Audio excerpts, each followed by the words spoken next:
वाराणसी। सद्गुरु कबीर प्राकट्य धाम लहरतारा तालाब एवं स्मारक समिति द्वारा सद्गुरु कबीर साहिब का 627वां प्राकट्य महोत्सव मनाया जा रहा है। आज ही के दिन सद्गुरु कबीर साहिब लहरतारा नामक तालाब में कमल पुष्प पर प्रकट हुए थे। इस अवसर पर सद्गुरु कबीर प्राकट्य धाम लहरतारा से कबीर साहिब की जुलूस एवं शोभा यात्रा निकाली गई।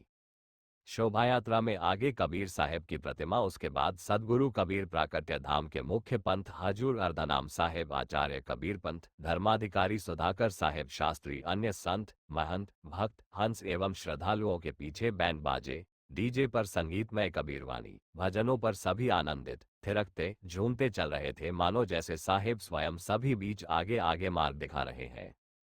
शोभा यात्रा में बिहार, बंगाल, उत्तर प्रदेश, मध्य प्रदेश, हिमाचल प्रदेश, राजस्थान, दिल्ली, हरियाणा, गुजरात आदि प्रदेशों से भक्त शामिल थे।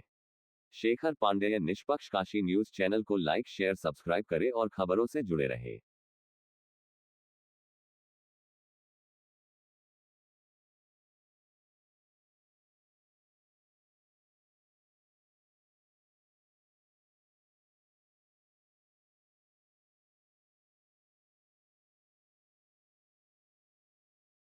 जरूरत नहीं, फिर भी अपना एक परिचय देते हैं। ये सद्गुरु कबीर प्राकट्य धाम लहरतारा काशी नगरी सद्गुरु कबीर साहिब का ये प्राकट्य भूमि है। मैं यहाँ का आचार्य पंच श्री हजूर अर्धनाम साहिब। आप गुरु जी कबीरदास जी महाराज का जयंती मनाया जा रहा है 627वां। इस अवसर पे क्या कहना चाहेंगे और कहाँ कहाँ से लोग आए हुए हैं? यहाँ पे भंडारा वगैरह का कार्यक्रम चला है, क्या है गुरु जी कार्यक्रम चलेगी? हाँ, प्रत्येक वर्ष ये तो काशी नगरी में लहरतारा जो है कबीर साहिब की प्राकट्य, हम साहिब का जन्म नहीं मानते, प्राकट्य मानते हैं। और प्राकट्य उत्सव होता है ज्येष्ठ पूर्णिमा के अवसर पर। तो सद्गुरु कबीर साहिब के वाणी वचन का इतना प्रभाव रहा है, इतना प्रभाव आज भी है कि लोग चाहे वो पढ़े हों, लिखे हों, लेकिन साहिब के भजन वो गाते हैं। और साहिब के शब्दों में इतनी ताकत है कि वो ऐसे लोग उस शब्द से प्रभावित होते हैं और अपनी दिनचर्या और जीवन को साहिब के मार्ग की तरफ परिवर्तित कर देते हैं। तो ऐसे देश के हर कोने कोने से ऐसे प्रेमी सद्गुरु कबीर साहिब के प्रेमी इस ज्येष्ठ पूनम के अवसर पर इस दरबार पर दर्शन करने, सत्संग सुनने, साहिब को के भजन गाने वो आते हैं। कितनी ही गर्मी क्यों ना हो, लेकिन इनकी श्रद्धा में कभी कोई कमी होती नहीं है। और वो इस साल सद्गुरु कबीर साहिब का 627वां प्राकट्य उत्सव रहा।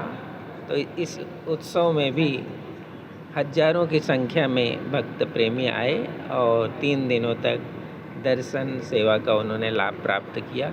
संस्था की ओर से उनके भोजन पानी और रहने की व्यवस्था जो भी बनती है वो संस्था करती है। गुरु जी, आज देखा जाए धर्मों को लेके कई प्रकार की बातें आती है, वहाँ समाज में इतनी विकृतियाँ व्याप्त है।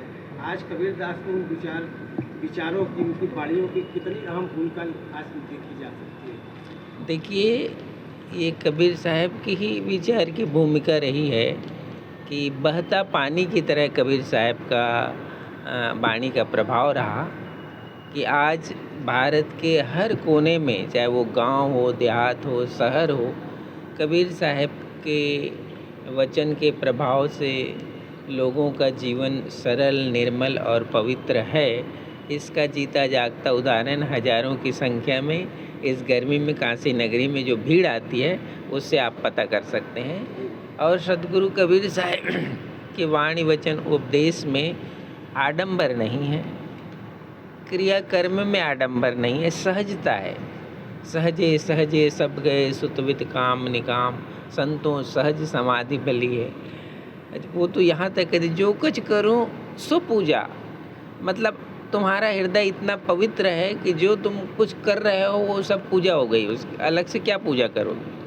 अलग से पूजा का मतलब होता है कि एक काम को अलग करो, दूसरे काम को दूसरे ढंग से करो, उसके नाम पूजा है। तो अब वो कितनी पवित्रता है वाणी में और उस वाणी को आत्मसात करने में कि मैं जो कुछ कर रहा हूँ वो पूजा है।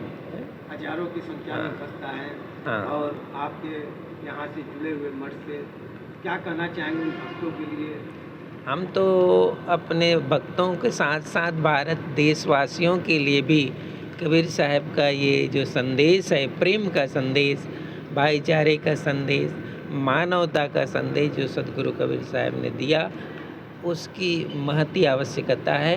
और उस सदगुरु कबीर साहब को संदेश को यदि आप थोड़ा बहुत भी जीवन में लाते हैं तो जीवन इतना निर्मल और पवित्र हो जाता है, वजन अपने आप उतर जाता है। मैंने सौंप दिया इस जीवन का गुरुदेव आपके चरणों में।